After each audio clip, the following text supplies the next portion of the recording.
Addiction and Recovery Podcast. Understanding the terms that shape recovery. Welcome to our podcast segment on addiction, alcohol use, and recovery. Today we'll explore a nuanced topic that is important for many individuals navigating their relationship with alcohol. Before we dive in, I want to make it clear that the information we discuss here is for educational and reference purposes only. It is not intended as medical, psychological, or professional advice.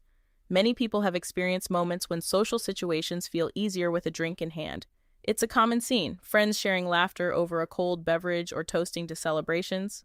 However, it's essential to understand that not every instance of alcohol consumption indicates an early stage of alcohol use disorder.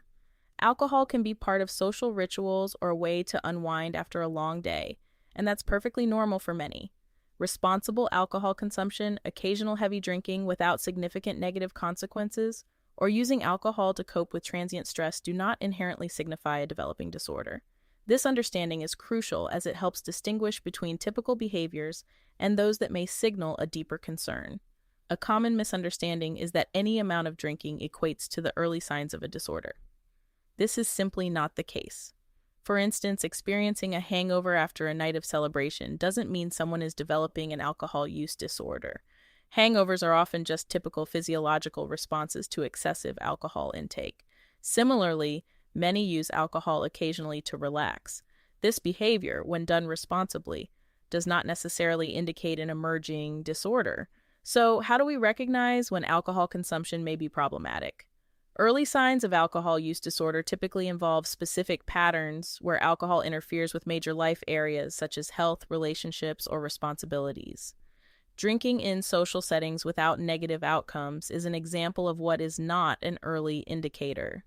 Consuming alcohol during holidays or special events also doesn't categorize as the beginning of a disorder. It's important to reflect on the context of alcohol use. Using alcohol to cope with temporary stress, if infrequent and not escalating in quantity or frequency, does not directly point to a developing disorder. What truly matters are the patterns and consequences of alcohol use. Understanding this topic is vital for recovery communities and broader public health conversations. It allows individuals to better assess their behaviors and make informed choices.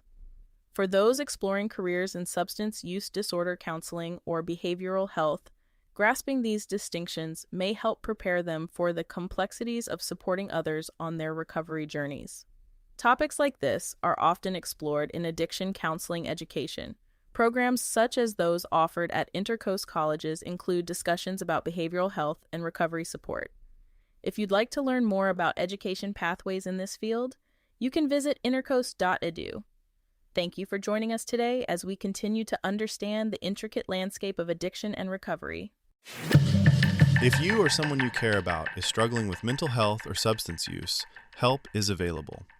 You can contact the SAMHSA National Helpline at 1-800-662-HELP. Available 24 hours a day, 7 days a week, free and confidential, in both English and Spanish. You can also call or text 988 to reach the Suicide and Crisis Lifeline anytime. And if you're looking for treatment or support services near you, simply text your 5-digit zip code to 435748. That's HELP for you to receive local resources. Reaching out is often the first step toward recovery, and support is available whenever you're ready.